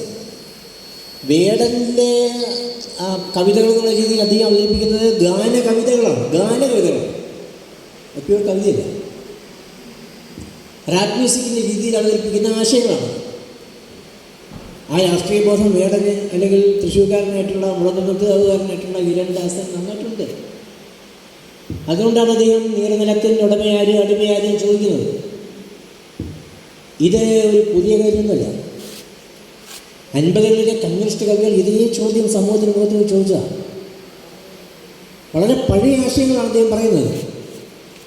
പ്രണയകവിത എഴുതുന്ന സമയത്ത് പോലും അദ്ദേഹം ഹിരോഷിമയെക്കുറിച്ച് പറയുന്നു, നാഗസാക്കിയെക്കുറിച്ച് പറയുന്നു, ലിബിയെക്കുറിച്ച് പറയുന്നു, സോവിയറ്റ് യൂണിയനെക്കുറിച്ച് പറയുന്നു. മോണോലോവ എന്ന് പറയുന്ന പ്രണയകവിത എഴുതുന്ന സമയത്ത് ഇതൊക്കെ അദ്ദേഹത്തിന് രാഷ്ട്രീയ ബോധമാണ്. പക്ഷേ ഈ രാഷ്ട്രീയ ബോധം കേരളീയരെ സംബന്ധിച്ചിടത്തോളം പുത്തനല്ല, വളരെ പഴയതാണ്. അദ്ദേഹം ചൊല്ലുന്ന വേറൊരു കവിത പൊയ്യലപ്പച്ചൻ എഴുതിയ കവിത. പൊയ്യലപ്പച്ചൻ മരിച്ചത് 1939. 1939 മുമ്പ് പൊയ്യലപ്പച്ചൻ എഴുതിയൊരു കവിതയാണ് വേടൻ ചൊല്ലുന്നത്. അത് ഒരുപാട് പേര് എഴുതിയിട്ടുണ്ട്. വളരെ വർഷങ്ങൾക്ക് മുമ്പ് വാകത്താനത്തെ സഹോദരൻ പബ്ലിക്കേഷൻസ് ഒരു CD ആയിട്ട് ഇറക്കിയിട്ടുണ്ട് ഈ കവിതകൾ, പൊയ്യലപ്പച്ചൻ്റെ കവിതകൾ. പുഷ്പവതി പാടിയിട്ടുണ്ട്, നിങ്ങൾ കേട്ടിട്ടുണ്ടാവും. പുഷ്പവതിയിലെ പാട്ട് നിങ്ങൾ കേട്ടിട്ടുണ്ടാവും. മതാതീത സാംസ്കാരിക യാത്ര നടത്തിയ സമയത്ത് മഞ്ചേശ്വരം മുതൽ തിരുവനന്തപുരം വരെ, തെക്കേ അറ്റം വരെ ഞാൻ ഈ കവിത ചൊല്ലിയതാണ്. പക്ഷേ നമ്മളതിന് ചൊല്ലിയത് ഈ രീതിയിലല്ല, റാപ്പിൻ്റെ രീതിയിലല്ല, നമ്മൾ ചൊല്ലിയത് വേറെ രീതിയിലാണ്. പക്ഷേ ഈ ആശയം പഴയതാണ്. 1939 മുമ്പുണ്ടായ കവിതയാണ്. പൊയ്യലപ്പച്ചൻ്റെ കവിത അധികം ചൊല്ലുന്ന ആ കവിത ഏതായാലും വരി പറഞ്ഞാൽ നിങ്ങൾക്ക് ഓർമ്മ വരും. പുലയരെല്ലാവരും കൂടി ചേരമരായാലെന്താ പുലയൻ്റെ പുല മാറുമോ, ഈ കേരളത്തിൽ അതിനൊരു ശുഭം വരുമോ. ഇതിങ്ങനെ ചൊല്ലുന്നതിന് പകരം പുലയരെല്ലാവരും കൂടി എന്ന് 3-4 വർഷം പറഞ്ഞാൽ നിങ്ങൾ എഴുന്നേറ്റത്ത് നൃത്തം ചെയ്യുമെന്ന് എനിക്കറിയാം. പക്ഷേ എനിക്ക് നിങ്ങളെ നൃത്തം ചെയ്യിപ്പിക്കാൻ ഒരു താല്പര്യമില്ലാത്തതാണ് ഞാൻ സാധാരണ ചൊല്ലുന്നതാണ് കവിതയിലാണ്. പുലയരെല്ലാവരും കൂടി ചേരമരായാലെന്താ പുലയൻ്റെ പുല മാറുമോ, ഈ കേരളത്തിൽ അതിനൊരു ശുഭം വരുമോ. പറയരെല്ലാവരും കൂടി സാമ്പവരായാലെന്താ പറയൻ്റെ പഴി മാറുമോ, ഈ കേരളത്തിൽ അതിനൊരു ശുഭം വരുമോ. കുറവരെല്ലാവരും കൂടി സിദ്ധനരായാലെന്താ കുറവൻ്റെ കുറവ് മാറുമോ, ഈ കേരളത്തിൽ അതിനൊരു ശുഭം വരുമോ. 1000-ലധികം വർഷം അടിമയിൽപ്പെട്ട നമ്മൾ അടിമ മറപ്പതാകുമോ, ഇദ്ധര തന്നിൽ അതിനൊരു ശുഭം വരുമോ. കാളയെ വിൽക്കും പോലെ നമ്മുടെ പിതാക്കളെ വിറ്റവർ വില വാങ്ങിയതും മറപ്പതാമോ, അടിമ മറപ്പതാകുമോ. ഇത് 1939 മരിച്ചുപോയ പൊയ്യലപ്പച്ചൻ അതിന് മുമ്പ് എഴുതിയല്ലേ.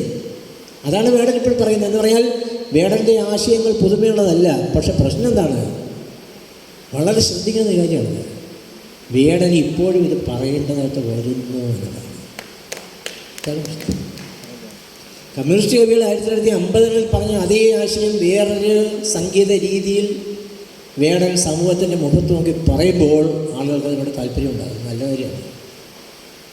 ആളുകളൊക്കെ ഈ പാട്ടും കേട്ട് നൃത്തം ചെയ്തിട്ട് വീട്ടിൽ പോകുമെന്ന് എനിക്കറിയത്തില്ല. പാട്ട് കുടഞ്ഞ് കളഞ്ഞിട്ട് വീട്ടിൽ പോകുമെന്ന് അറിയത്തില്ല. പാട്ടിനോടൊപ്പം ആശയങ്ങൾക്ക് മനസ്സിൽ കയറുന്നുണ്ടോ എന്ന് എനിക്കറിയില്ല. നമ്മുടെയൊക്കെ മനസ്സിന് ഈ ആശയം പണ്ടേ കയറിയതാണ്. അതുകൊണ്ടാണ് ഞാൻ ഈ കവിത പൊയ്യലപ്പച്ചൻ്റെ കവിത ഞങ്ങൾ ചൊല്ലിപ്പിച്ചത്. അപ്പോൾ ഇപ്പോഴും പൊയ്യലപ്പച്ചൻ 1939 മുമ്പ് പറഞ്ഞ ഒരു ആശയം ഇപ്പോഴും സമൂഹത്തിൽ പ്രധാനപ്പെട്ട ആശയമായിട്ട് നിലനിൽക്കുന്നുള്ളതുകൊണ്ടാണ് വേടൻ ഈ പാട്ട് പാടുമ്പോൾ ആളുകളോട് നൃത്തം ചെയ്യുന്നത്. വളരെ പ്രധാനപ്പെട്ട കാര്യമാണ്. അടിയന്തരമായിട്ട് പരിഹാരം ഉണ്ടാകേണ്ടതൊരു കാര്യമാണ്. അധസ്ഥിതരാക്കപ്പെട്ട ജനതയെ, അരികുവൽക്കരിക്കപ്പെട്ട ജനതയെ മുമ്പോട്ട് കൊണ്ടുവരേണ്ടതായിട്ടുണ്ട്. അവർക്ക് ഭരണത്തിൽ പങ്കാളിത്തം ഉണ്ടാകേണ്ടതായിട്ടുണ്ട്. അവരുടെ സാമ്പത്തിക വൈഷമ്യങ്ങൾ മാറേണ്ടതായിട്ടുണ്ട്. സമൂഹം മാന്യതയോടെ അവരെ കാണേണ്ടതായിട്ടുണ്ട്. അങ്ങനെ ഒരുപാട് കാര്യങ്ങളുണ്ട്. അതുകൊണ്ടാണ് വേടൻ്റെ സാമൂഹ്യ പ്രസക്തി എന്ന് പറയുന്നത്. എന്തായാലും ആദ്യമേ വേടനെ കുറിക്കാൻ ശ്രമിച്ചവരുടെയൊക്കെ അഭിപ്രായം മാറിയിട്ടുണ്ട്. നമ്മൾ കുറച്ച് സാംസ്കാരിക പ്രവർത്തകർ മാത്രമാണ് വേടനെ അനുകൂലിക്കുന്നത്, ആദ്യം അനുകൂലിക്കുന്നത്. പിന്നീടാണ് വനംവകുപ്പ് മന്ത്രിക്ക് ആ ബോധ്യം ഉണ്ടാകുന്നത്. വനംവകുപ്പ് മന്ത്രി വേടനെ അറസ്റ്റ് ചെയ്ത ആളിനെ സ്ഥലം മാറ്റിയിരിക്കുകയാണ്. വാസ്തവത്തിൽ അറസ്റ്റ് ചെയ്ത ആളിനെ സ്ഥലം മാറ്റുന്നതിനോടൊപ്പം ഈ അറസ്റ്റിനെ ന്യായീകരിച്ച മന്ത്രിക്കൊരു സ്ഥലം മാറ്റം അത്യാവശ്യമായിരുന്നു. അതെന്തായാലും ഉണ്ടായില്ല. കാര്യം അത് ചെയ്യില്ല. കാര്യം വെച്ചാൽ ഈ മന്ത്രി അവിടെ നിന്ന് മാറിയാൽ അതിനേക്കാളും ദൂരനായ വേറൊരാൾ വരും. അതുകൊണ്ടാണ് ആളിന് ഇനി വരാൻ പോകാൻ സാധ്യതയുള്ള ഒരാളിനെ പേടിച്ചാണ് ഈ തെറ്റ് കാണിച്ച മന്ത്രിയെ നമ്മൾ നിലനിർത്തിയിരിക്കുന്നതെന്നാണ് എനിക്ക് തോന്നുന്നത്. എന്തോ എനിക്കറിയാൻ വയ്യ. അങ്ങനെയാണെങ്കിൽ നമ്മുടെ ഉള്ളിലുള്ള പുതിയ പുതിയ കാര്യങ്ങൾ നമുക്ക് എങ്ങനെ പറയാൻ പറ്റും? വേടൻ്റെ കാര്യം പറയണ്ട, വേടൻ്റെ കാര്യം പഴയ ആശയമാണ്. പുതിയ കാലത്ത് നിലനിൽക്കുന്നു എന്നുള്ളതാണ് പ്രധാനപ്പെട്ട പ്രശ്നം. അത് പരിഹരിക്കപ്പെട്ടേ പറ്റുള്ളൂ. അത് തീർച്ചയായിട്ടും പരിഹരിക്കപ്പെട്ടേ പറ്റുള്ളൂ.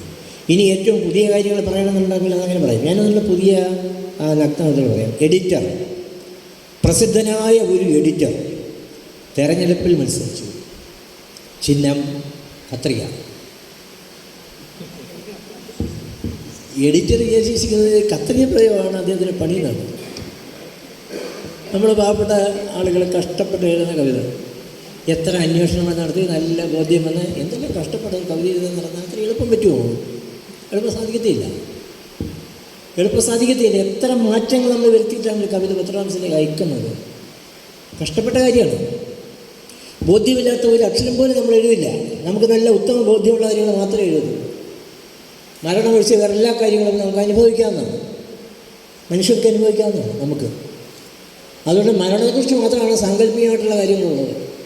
വേറെ എല്ലാം നമുക്ക് നേരിട്ട് അനുഭവങ്ങളാണ്. നമ്മുടെ വാക്കുകൾ, നമ്മൾ ഉപയോഗിക്കുന്ന ഓരോ വാക്കും എത്ര അന്വേഷണം നടത്തിയിട്ടാണ് നമ്മൾ ഈ ഒരു വാക്ക് ഉപയോഗിക്കുന്നത്. തെറ്റൊന്നും നമ്മൾ ഉപയോഗിച്ചില്ല. നമുക്ക് ബോധ്യമുള്ള കാര്യങ്ങൾ മാത്രമേ ഉപയോഗിച്ചുള്ളൂ. എവിടെയും നിവർത്തി നമുക്ക് പറയാൻ സാധിക്കണം. എനിക്കറിയാവുന്ന കാര്യങ്ങൾ മാത്രമേ ഞാൻ പറഞ്ഞിട്ടുള്ളൂ എന്ന് പറയണം. നിങ്ങൾ ഏത് രാത്രിയും ചോദിച്ചോളൂ, ഞാൻ അതിന് മറുപടി പറയാം എന്ന് പറയണം. എന്ന് പറയാനുള്ള കരുത്ത് നമുക്കുണ്ടായിരിക്കണം. ബോധ്യങ്ങളുണ്ടായിരിക്കണം. എങ്ങനെയാണ് സൂര്യൻ മണലിൽ അസ്തമിക്കുന്നത്?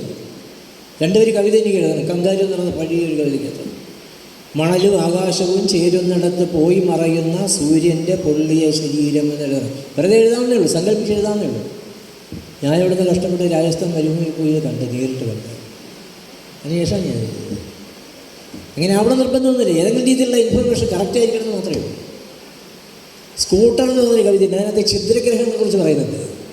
ഛിദ്രഗ്രഹങ്ങളിൽ സൂര്യരക്തത്തിനാൽ മുദ്ര കുത്തുന്ന പുലർച്ചകൾക്കപ്പുറം. അപ്പോൾ ഞാനത് ക്ലാസ്സിൽ പഠിച്ചിട്ടുണ്ട്. ചൊവ്വായ്ക്കും വ്യാഴത്തിനിടയ്ക്ക് വലിയ ഗ്യാപ്പുണ്ട്. അവിടെ കൊച്ചു കൊച്ചു ഗ്രഹങ്ങളുണ്ട്. ഒരു വലിയ ഗ്രഹം അവിടെ ഉണ്ടായിരുന്നു. അത് ചിഹ്നമായി പോയതാണ്, ചിതറിപ്പോയതാണ്. അതൊക്കെ ചെറിയ ചെറിയ ഗ്രഹങ്ങളായിട്ടൊക്കെ കറങ്ങി നടക്കുന്നുണ്ട്. അതിലും സൂര്യൻ ഒളിക്കുന്നുണ്ട്, അതിലും സൂര്യൻ അസ്തമിക്കുന്നുണ്ട്. അതുകൊണ്ട് അങ്ങനെ എഴുതാൻ പറ്റുമോ? ധൈര്യമുണ്ട്. ഞാൻ വിചാരിച്ചു ബോധ്യപ്പെട്ടിട്ട് എഴുതാൻ എന്താ മാർഗം? ഈ ചൊവ്വയ്ക്കും വ്യാഴത്തിനിടയിലുള്ള ഗ്രഹത്തെ കാണാൻ എന്താ മാർഗം? ഞാനിങ്ങനെ തിരുവനന്തപുരത്ത് നക്ഷത്രങ്ങളായി പോയിട്ട് വലിയ ബൈനോക്കുലറുണ്ട്, വലിയ ബൈനോക്കുലർ. ഈ ബൈനോക്കുലർ വെച്ചിട്ട് ഒരു മാസം അന്വേഷണം നടത്തി. ചൊവ്വ കണ്ട്, വ്യാഴം കണ്ട്. അന്ന് അവിടുത്തെ സയൻറ്റിസ്റ്റ് എന്നോട് പറഞ്ഞത് വളരെ കാലം വരെ ഇങ്ങനെ നിരീക്ഷണം നടത്തിയാൽ ഒരു പക്ഷേ ഏതെങ്കിലും ഒരു ക്ഷുദ്രഗ്രഹത്തെ കണ്ടേക്കാൻ സാധ്യതയുണ്ട്, കണ്ടിട്ടുള്ളവരുണ്ട് എന്ന് പറയും. ആ ബലത്തിലാണ് ഞാൻ എഴുതിയത്. അറിയാൻ മേത്തൊരു കാര്യം ഞാൻ എഴുതിയിട്ടില്ല. അന്വേഷിച്ച് ഞാൻ എഴുതിയത്. ഇനി അന്വേഷണം എങ്ങനെയായിരിക്കും? അത് നമ്മൾ ആരെങ്കിലും അറിയില്ല. അന്വേഷണം, നിങ്ങൾക്കൊരു സംശയം എന്നാൽ നിങ്ങൾ എന്ത് ചെയ്യും? ഒരു കാരണവശാലും നിങ്ങൾക്കുണ്ടാകുന്ന സംശയങ്ങൾ അടുത്തിരിക്കുന്ന ആളോട് ചോദിക്കരുത്. അടുത്തിരിക്കുന്ന ഒരാളോട് പോലും നിങ്ങളുടെ സംശയങ്ങൾ ചോദിക്കരുത്. പിന്നെ നിങ്ങൾ എന്ത് ചെയ്യും? തനിയെ കണ്ടുപിടിക്കാൻ നോക്കണം. തനിയെ കണ്ടുപിടിക്കുന്നത് എങ്ങനെയാണ്? പുസ്തകങ്ങളാണ് ഒരു മാർഗം. നമ്മൾ തന്നെ ലൈബ്രറിയിൽ പോയിരുന്ന ഒരു വാക്കിൻ്റെ അർത്ഥം അറിയാമെങ്കിൽ ആ വാക്കിൻ്റെ അർത്ഥം തനിയെ കണ്ടുപിടിക്കണം. അടുത്തിരിക്കുന്ന ഒരാളോട് ചോദിച്ചാൽ എന്ത് പറയുക? ഒരു കുറേ കാലം കഴിയുമ്പോൾ അവന് വാക്കും അർത്ഥമൊന്നും അറിയത്തില്ല കേട്ടോ, അവൻ എന്തിനു ചോദിച്ചാൽ അതിൻ്റെ എഴുതി നാണക്കേടല്ലേ? അങ്ങനെ ആരോടും ചോദിക്കരുത്. തനിയെ കണ്ടുപിടിക്കണം. വാക്കിൻ്റെ അർത്ഥങ്ങൾ തനിയെ കണ്ടുപിടിക്കണം. ഓരോ കാര്യങ്ങളും തനിയെ കണ്ടുപിടിക്കണം. ഇപ്പം തന്നെ വളരെ സൗകര്യമല്ലേ, നെറ്റുള്ളതുകൊണ്ട് ഒരുവിധപ്പെട്ട ഒരുപാട് കാര്യങ്ങൾ എല്ലാം നെറ്റ് കിട്ടുന്നില്ല കേട്ടോ. ഇപ്പോൾ 13 എന്ന് പറയുന്ന നമ്പർ തെറ്റായ ഒരു ദൗർഭാഗ്യ നമ്പറാണെന്നുള്ളത് അല്ലാതെ എനിക്ക് തെളിയിക്കണമായിരുന്നു. ഞാനങ്ങനെ നെറ്റിനകത്തേക്ക് അടിച്ചു നോക്കിയിട്ട് അതിനെക്കുറിച്ച് യാതൊരു വിവരമില്ല. ഞാനിങ്ങനെ ഏതെല്ലാം പ്രമുഖ വ്യക്തികളാണ് 13-ാം തീയതി ജനിച്ചിട്ടുള്ളതെന്ന് ഓരോരുത്തരുടെയും ജീവചരിത്രമെടുത്ത് നോക്കി എവിടെയാണ് ഏറ്റവും കുറവ് വാഹനാപകടം ഉള്ളത്, എവിടെയാണ് ഈ 13-ാം നമ്പർ വണ്ടികളുള്ളത്, കുമാരനാശൻ്റെ വീണ പോലെ 13-ാമത്തെ ശ്ലോകം ഏതാണ്, 13-ാം തീയതി മരിച്ചവർ എത്ര പേരാണ്, എന്നൊക്കെ തനിയെ കണ്ടുപിടിക്കുക. തനിയെ കണ്ടുപിടിച്ച് ഇനി നിങ്ങൾ 13 എന്ന് പറയുന്ന നമ്പറിനെ കുറിച്ച് ഒരു അന്വേഷണം ഇൻ്റർനെറ്റിൽ അന്വേഷിക്കുകയാണെങ്കിൽ എൻ്റെ ലേഖനം നിങ്ങൾക്ക് ഒരു വർഷം കാണാൻ പറ്റും. അങ്ങനെയൊക്കെയുള്ളൂ. ഇൻ്റർനെറ്റ് നിറയുന്നത് അങ്ങനെയാണ്. തനിയെ കണ്ടുപിടിക്കണം. സംശയങ്ങൾ വേറെ ആളോട് ചോദിക്കാതിരിക്കുക. ഒരു ഗുരുവിനോട് സംശയം, ഗുരുവില്ല കേട്ടോ. നമ്മുടെ ഗുരു നമ്മൾ തന്നെയാണ്. അതുകൊണ്ട് നമ്മൾ തനിയെ കണ്ടുപിടിക്കണം.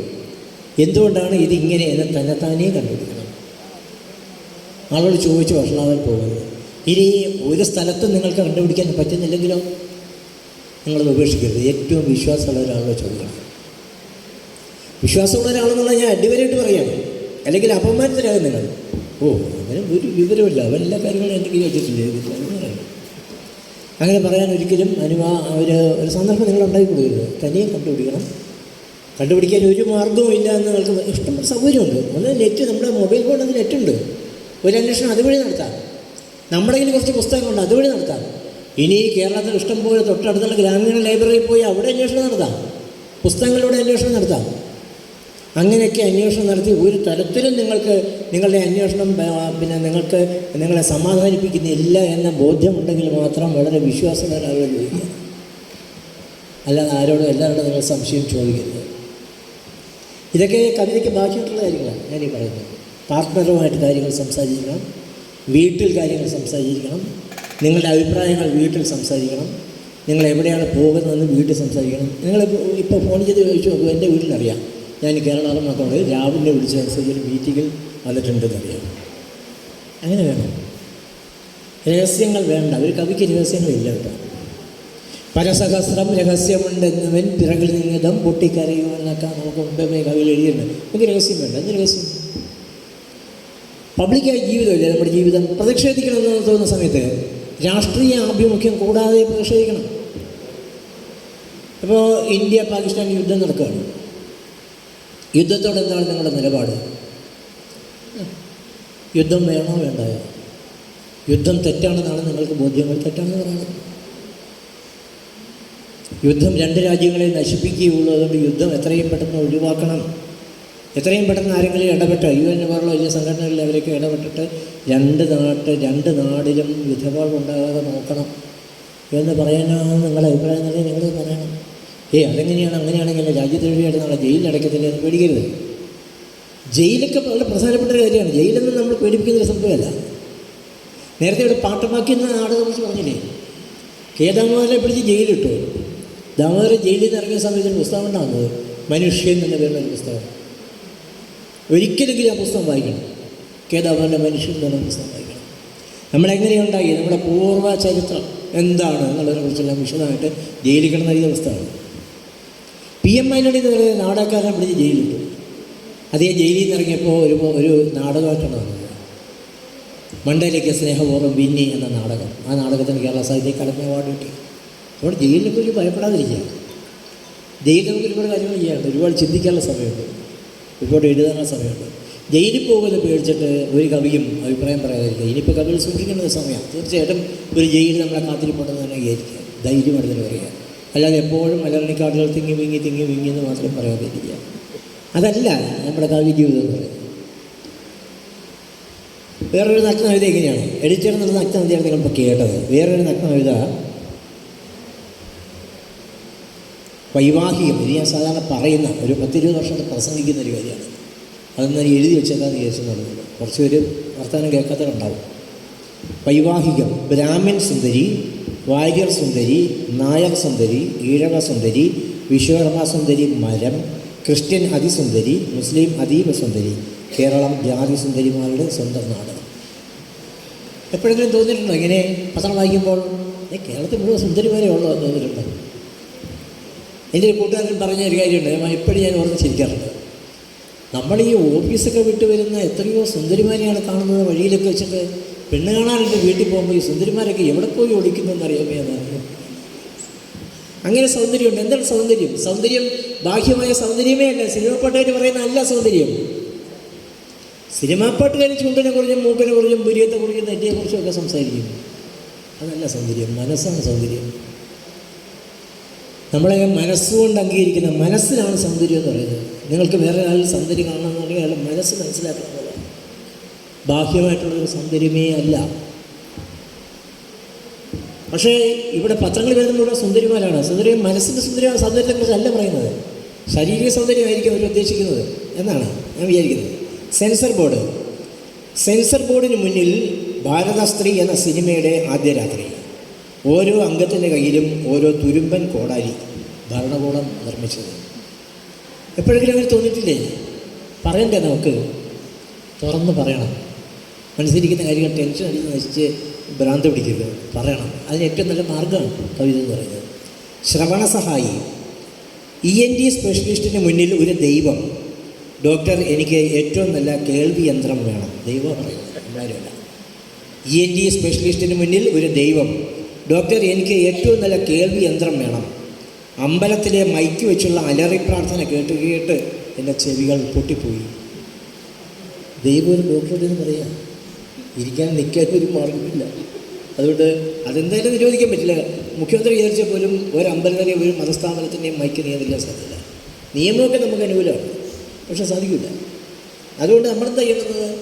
ഒരു നല്ല കേൾവിയന്ത്രം വാങ്ങിച്ച് വയ്ക്കേണ്ടി വരും. ദൈവത്തിന് പോലും വയ്ക്കേണ്ടി വരും. വേറെ നഗ്നത, ഭ്രൂണം, ഗർഭപാത്രത്തിൽ ഭ്രൂണം 4 വർഷം വരെ കിടക്കുമെന്ന് മതപണ്ഡിതൻ. പണ്ഡിതനെ പള്ളിക്കൂടത്തിൽ അയക്കണമെന്ന് ഭ്രൂണം. എന്നാലോചിക്കുക, ഭ്രൂണമാണെന്ന് കേൾക്കുന്നെങ്കിൽ ഭ്രൂണം എന്തായിരിക്കും വിചാരിക്കുക? മനുഷ്യൻ ഒരു വിവരമില്ലല്ലോ. അത്യാവശ്യമായിട്ട് അടുത്തുള്ള LP സ്കൂളിൽ ചേർക്കണമല്ലോ മതപണ്ഡിതനെ എന്ന് ആലോചിക്കത്തില്ലേ? ഇത് പറയാം. ഇത് പറഞ്ഞാൽ ജോസഫ് സാറിനെ വെട്ടിയതുപോലെ കൈ വെട്ടുമായിരിക്കും. കൂട്ടുന്നേ, ഇത്രയും കാലം കൈ കൊണ്ട് ജീവിച്ചില്ലേ, അത് മതിയെന്ന് വിചാരിക്കുക. കുംഭമേളം, കുംഭമേളം, കൊഴുപ്പടിഞ്ഞ് വീർത്ത കുംഭകളുടെ മഹാമേള. മലിനിയായ ഗംഗ പറഞ്ഞു, എല്ലാവരും കേരളത്തിലേക്ക് പോകൂ, അവിടെ തൃശ്ശൂരിൽ പുലിക്കളിക്ക് ആളെ ആവശ്യമില്ല. നമ്മുടെ കുംഭമേളയ്ക്ക് പോയ സർവ്വ ആളുകൾ കൊണ്ട് നേരെ തൃശ്ശൂർ പോകണം, അവിടെ വേക്കൻസി ഉണ്ട്. അത് ഭയങ്കര തമാശ. സുനിൽകുമാർ എന്നോട് പറഞ്ഞു, അതായത് പുലിക്കൊക്കെ ഭയങ്കര വിലയാണ്. ഒരു പുലിക്ക് 5000-10,000 രൂപയ്ക്കാണ് വില. ഒരാൾ പുലി വേഷം കെട്ടണമെങ്കിൽ പിന്നെ എന്ത് ചെയ്യണം? അപ്പോൾ ഏറ്റവും എളുപ്പത്തിൽ കിട്ടുന്നൊരു മാർഗ്ഗമുണ്ട്. ബംഗാളിയുടെ പുലികളാക്കുക, ബംഗാളിൽ കുറച്ച് കാശ് കൊടുത്താൽ മതി. പക്ഷേ പ്രശ്നം എന്താണെന്ന് വെച്ചാൽ ബംഗാളികളെ പുലിയാക്കാൻ കഴിയില്ല, ബംഗാളിക്ക് വയറില്ല. അതാണ് പ്രശ്നം. പക്ഷേ ഈ സാമൂഹ്യർക്കെല്ലാം വയറുണ്ട്, വലിയ വയർ, എന്നെക്കാളും വലിയ വയറുള്ള. പക്ഷേ അവർക്ക് കാണുമ്പോഴ നമ്മുടെ വയർ എത്ര ചെറുതാണെന്ന് നമ്മൾ ആലോചിച്ച് പോകുന്നത്. കുംഭമേളയ്ക്ക് പോയ ആൾക്കാർ കാണുന്നില്ല. അവരോട് ഗംഗാധി പറയുന്നതാണ്, എല്ലാവരും വണ്ടി കയറി, അടുത്ത വണ്ടി കയറി തൃശ്ശൂർ പോവുക, അവിടെ പുലികളിയുണ്ട്, നിങ്ങളൊക്കെ അവിടെ ആവശ്യമുണ്ട് എന്ന് പറയേണ്ടത്. ഡ്യൂപ്ലിക്കേറ്റ്. ഹിന്ദുവിൻ്റെ ഹൃദയം മുസ്ലിമിനും, മുസ്ലിമിൻ്റെ വൃക്ക ക്രിസ്ത്യാനിക്കും മാറ്റിവെച്ചു. അവർ പ്രാർത്ഥന തുടർന്നപ്പോൾ അതാ മതദീപങ്ങൾ കൈമലർത്തുന്നു. ഈ പ്രോഡക്റ്റ് ഡ്യൂപ്ലിക്കേറ്റ്. ഞങ്ങൾ ഉണ്ടാക്കിയതല്ല, ഇത് മനുഷ്യരുണ്ടാക്കിയതാണ്. ശരി, ആൾ പറയേ, ഈ നെറ്റുകളൊന്നും വലിയ സൗകര്യമില്ലേ? അടുത്ത 365 ദിവസം ഞാൻ 365 കവിതകൾ രാവിലെ ഇതിനകത്ത് പോസ്റ്റ് ചെയ്യും. നിങ്ങളെല്ലാവരും വായിക്കണം, സബ്സ്ക്രൈബ് ചെയ്യണം, ലൈക്ക് ചെയ്യണം എന്ന് പറയും അല്ലേ? വാസ്തവത്തിൽ അങ്ങനെ എഴുതാൻ പറ്റുമോ? ഒരു കവിത രാവിലെ എഴുന്നേറ്റ് കവിതയാവുമോ? ചിലപ്പായിട്ടായിരിക്കും അല്ലേ? അറിയാൻ പറ്റില്ല. ആരുടെങ്കിലുമൊക്കെ കല്ലേറുകൊണ്ട് ഏതെല്ലാം മാവിൽ നിന്ന് വാങ്ങാൻ വേണ്ടിയിട്ടുണ്ട്, വീട്ടിൽ നിന്നും പറയാൻ പറ്റില്ല. ഗിന്നസ് കവി, എന്നിട്ട് തീരുമാനിക്കുക ഗിന്നസ് ബുക്കിൽ കയറാം. എന്താ മാർഗം? ഗിന്നസ് ബുക്കിൽ കയറിയിട്ട് തന്നെ കാര്യം. ഓരോ രാത്രിയിലുമായി 365 കവിതകൾ പോസ്റ്റ് ചെയ്യുന്നതാണ് പ്രഖ്യാപനം. ഞാൻ ഓരോ രാത്രിയിലും കവിത എഴുതിയിട്ട് നേരം എടുക്കുമ്പോൾ അങ്ങനെ 365 ദിവസം കവിത എഴുതി പോസ്റ്റ് ചെയ്യും. ഗിന്നസ് ബുക്കിൽ കയറിയിട്ട് തന്നെ കാര്യം. ഓരോ രാത്രിയിലുമായി 365 കവിത പോസ്റ്റ് ചെയ്യുന്നതാണ്. കവിയശപ്രാർത്ഥി കീബോർഡിൽ വിരല പ്രതി, അങ്കണ തൈത്തങ്ങളിൽ നിന്ന് ആദ്യത്തെ തേങ്ങ വീഴുകയും എഴുതണം. ഇതെല്ലാം പിന്നെ എന്താണ് എഴുതാൻ പറ്റുക? പങ്കാളിത്ത പുരസ്കാരം നമുക്കറിയാമല്ലോ, കോൺട്രിബ്യൂട്ടറി പെൻഷൻ എന്നൊക്കെ പറഞ്ഞാൽ കോൺട്രിബ്യൂട്ടറി അവാർഡ്, അതിൻ്റെ കാലമാണ്. 10,000 രൂപ ആദ്യം കൊടുക്കുക. ഇനി ഏറ്റുവാങ്ങിയാൽ മതി. ശില്പം, ഫലകം, പൊന്നാട, അവാർഡൊക്കെ ഒഴിഞ്ഞ കവർ. സരസ്വതി, കാളിദാസൻ, എഴുത്തച്ഛൻ, ആരുടെ പേരിൽ വേണം അവാർഡെന്ന് നിങ്ങൾക്ക് തന്നെ തീരുമാനിക്കാം. കേരളത്തിൽ നടക്കുന്നത് നമ്മളെയൊക്കെ പിടിച്ചുകൊണ്ട് പോയി പല ആളുകളും ഈ ഗസ്റ്റായിട്ട് വിളിച്ചുകൊണ്ട് പോയി ഇത് കൊടുക്കാനുള്ള നിർത്തിയിട്ടുണ്ട്. എനിക്കറിയത്തില്ല ഈ സംഭവം ഇങ്ങനെയൊക്കെയാണെന്ന് കാര്യം. പക്ഷേ പിന്നെ ഞാൻ അന്വേഷിച്ച് പോയിട്ടുണ്ട്. അപ്പോൾ അങ്ങനെ വലിയ കുഴപ്പമൊന്നും ഇല്ലാത്ത ആളുകളൊക്കെ ഉണ്ട്. അങ്ങനെ അപകടമൊന്നും കാണിക്കാത്ത കുറേയേറെ ആളുകൾ പോലും കേരളത്തിൽ ആളുകളെ അംഗീകരിക്കാനും ആളുകളെ കവിത പ്രസിദ്ധീകരിക്കാനും എല്ലാം ശ്രമിച്ചിട്ടുണ്ട്. വേറൊരു നഗ്നമായിരുന്നു ചെരുപ്പ്. 2 ജോഡി ചെരുപ്പുകളാണ് അയാൾക്ക് ഉള്ളത്. പുറത്തണിയാൻ മതേതര ചെരുപ്പ്, വീട്ടിലിടാൻ മതച്ചെരുപ്പ്.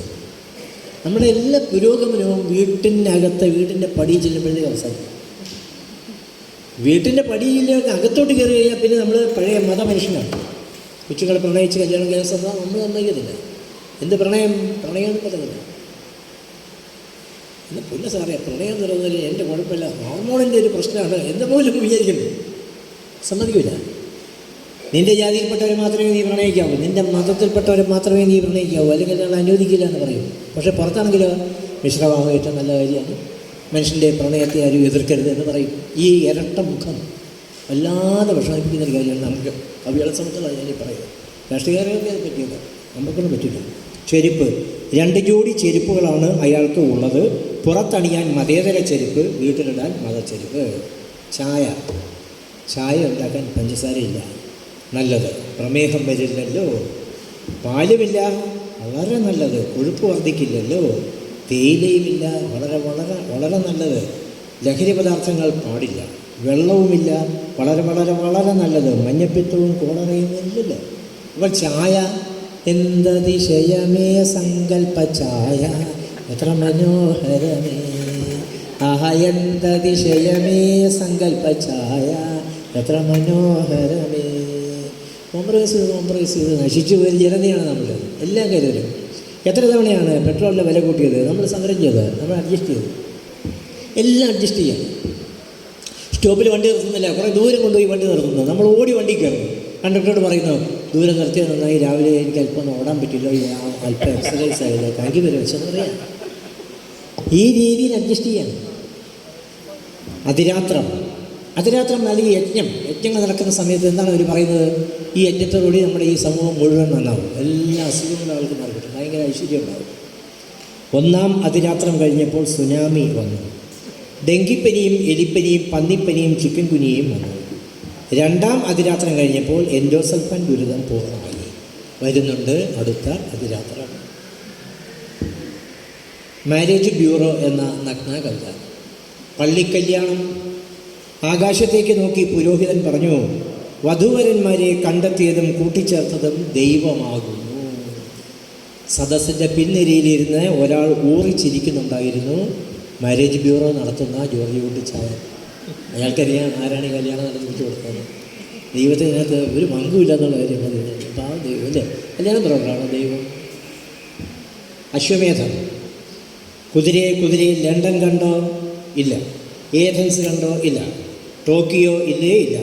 എങ്കിലും രാമൻ്റെ കുതിര ലോകം ചുറ്റി വന്നു, വിജയശ്രീലാളിതനായി തന്നെ. ലോകത്തിൽ ഒരുപാട് അറിയാവുന്ന സ്ഥലങ്ങളൊന്നും രാമൻ്റെ കുതിര കണ്ടിട്ടില്ല, പക്ഷേ ലോകം ചുറ്റിയെന്ന് പറയും. ഏത് ലോകം? വാൽമീകിക്ക് അറിയാവുന്ന ലോകം, വ്യാസൻ അറിയാവുന്ന ലോകം, അവിടെ കൊണ്ട് ലോകം അവസാനിക്കില്ല, വേറെ ലോകമുണ്ട്. മുത്തച്ഛൻ. മരിച്ചുപോയ മുത്തച്ഛന് കഴിക്കാൻ ചോറ് ഉരുട്ടി വെച്ച് കണ്ണടച്ചു പ്രാർത്ഥിച്ചു. ശബ്ദം കേട്ട് നോക്കിയപ്പോൾ അതാ ഓടിപ്പോകുന്നു 4 കാലും വാലുമുള്ള നായ മുത്തച്ഛൻ. എന്നാലും നിങ്ങൾ മനസ്സിലാക്കണ്ടേ ഇതുകൊണ്ട് അർത്ഥമില്ലെന്ന കാര്യം? ഞാൻ രസകരമായ ഒരു കഥ കേട്ടിട്ടുണ്ട്. ഒരു വീട്ടിലിങ്ങനെ ചാണകമൊക്കെ തളിച്ചിട്ട് ചോറിങ്ങനെ ഉരുട്ടി വെച്ചിട്ട് കൈ നനച്ചിങ്ങനെ കൊട്ടുന്നുണ്ട്. കാക്കകൾ വന്നിരുന്ന് കഴിക്കുന്നുണ്ട്. അപ്പോൾ അടുത്ത വീട്ടിൽ താമസിക്കാൻ വന്നൊരു ഉമ്മ ചോദിച്ചു, എന്തിനാണ് നിങ്ങളിങ്ങനെ കാക്കയ്ക്ക് ഇങ്ങനെ ആഹാരം കൊടുക്കുന്നതെന്ന് ചോദിച്ചു. അപ്പോൾ എല്ലാവരും ഈ കാക്കയൊന്നും അല്ല, ഞങ്ങളുടെ പിതൃക്കളാണ്, അച്ഛനും അപ്പനും ഒക്കെയാണെന്ന് പറഞ്ഞു. ഉമ്മ അതിനൊന്നും വേണ്ടിയില്ല. കുറച്ച് ദിവസം കഴിഞ്ഞ് ഉമ്മ കുറച്ച് നെല്ല് ഉണക്കാനായിട്ട് അവിടെ ഇട്ടു. കുറേ കാക്കകൾ വന്നത് അവിടെ കൊത്താൻ തുടങ്ങി. അപ്പോൾ ഈ ഉമ്മ വളരെ സങ്കടത്തോടെ പറഞ്ഞൊരു കാര്യമുണ്ട്, എന്നാലും ശങ്കരപ്പിള്ള നിങ്ങളൊരു കവള് കുത്തിക്കോ, എല്ലാവരെയും കൂടെ വിളിച്ചിട്ടുണ്ടെന്നാൽ ഞാൻ എന്താ ചെയ്യുന്നത്? ഇത്രയും പേര് കാര്യം ഇങ്ങനെ പറഞ്ഞ് നമ്മൾ പറ്റിക്കുകയാണ്. കാക്കയ്ക്ക് ഒരു ദിവസം ആഹാരം കിട്ടുന്നുള്ള കാര്യം നമ്മൾ സമ്മതിക്കുന്നത്, എന്നല്ല വിഷയം. പാരായണം. 7 ദിവസം തുടർച്ചയായി ദേവീ ഭാഗവതം പാരായണം ചെയ്തു. ദേവീക്ഷേത്ര നടയിൽ തന്നെ ഫലം ഉടനെ കിട്ടി. തൊണ്ട പോയിരിക്കും. അതാണ് ഫലം, വേറൊരു ഫലം ഉണ്ടാവില്ല. ബർമുഡ. മുണ്ട് വലത്തോട്ട് എടുത്തുകൊണ്ട് പാകിസ്ഥാൻ മുക്കിലൂടെ പോയാൽ തല്ല് കിട്ടും, ഇടത്തോട്ട് എടുത്തുകൊണ്ട് ഗുജറാത്ത് മുക്കിലൂടെ പോയാലും തല്ല് കിട്ടും. അങ്ങനെയാണ് ആ പാവം മുണ്ട് ഉപേക്ഷിച്ച് മനുഷ്യനായത്. ബർമുഡ എന്നാണ് കഥയുടെ പേര്. ക്ഷേത്രപ്രവേശനം. വൈദ്യുതിയും മൈക്കും ബൾബും ഫോണും രസീത് ബുക്കിനുള്ള പേപ്പറും അച്ചടിയും ഒളിക്യാമറയും ബോർഡെഴുതാനുള്ള പെയിൻറ്റും കണ്ടുപിടിച്ചത് അഹിന്ദുക്കൾ. ബോർഡ് നോക്കൂ, അഹിന്ദുക്കൾക്ക് പ്രവേശനം ഇല്ല. അഹിന്ദുക്കൾക്ക് പ്രവേശനം ഇല്ല എന്ന് എഴുതാനുള്ള പെയിൻറ്റ് കണ്ടുപിടിച്ചത് അഹിന്ദുവാണ്. അപ്പോഴാണ് അഹിന്ദുക്കൾക്ക് പ്രവേശനം ഇല്ലാതെ ബോർഡ് എഴുതിച്ചിരിക്കുന്നത്. പറയണമെന്ന് ഒരിക്കലും നിങ്ങൾക്ക് തോന്നിയിട്ടുണ്ടോ? ഇങ്ങനെ എന്തെല്ലാം വിഷയങ്ങൾ കേരളത്തിലുണ്ട് പറയണമെന്ന് നിങ്ങൾക്ക് തോന്നുന്നുണ്ടെങ്കിൽ പ്രിയപ്പെട്ട കവികളെ നിങ്ങൾ നിർബന്ധമായിട്ടും പറഞ്ഞിരിക്കണം. അതിൽ പിന്നെ ജീവിതങ്ങളുടെ അർത്ഥമില്ല, ഒറ്റ ജീവിതങ്ങൾ കിട്ടും. ഇതിന് ശേഷം വേറെ ലോകമില്ല. അവിടെ ഹൂറിമാരാരും നമ്മൾ കാത്തിരിക്കുന്നൊന്നുമില്ല, വെറുതെ പറയുന്നതൊക്കെ. അവിടെ തേനിൻ്റെ പുഴയൊന്നുമില്ല, പാലിൻ്റെ പുഴയൊന്നുമില്ല, ചുമ്മാ പറയും. ഇതാ ഈ വർത്തമാനത്തിൻ്റെ കുഴപ്പമാണ്. ഞാൻ അവസാനിപ്പിക്കുന്നു. എല്ലാവർക്കും നല്ല രീതിയിൽ ധൈര്യത്തോടുകൂടി കവിതയിൽ പ്രവർത്തിക്കാനുള്ള ഒരു സന്ദർഭം, ആരോഗ്യം, മാനസികമായ ആരോഗ്യം ഉണ്ടാകട്ടെ എന്ന് പറഞ്ഞ് ഞാൻ അവസാനിപ്പിക്കുന്നു. നമസ്കാരം.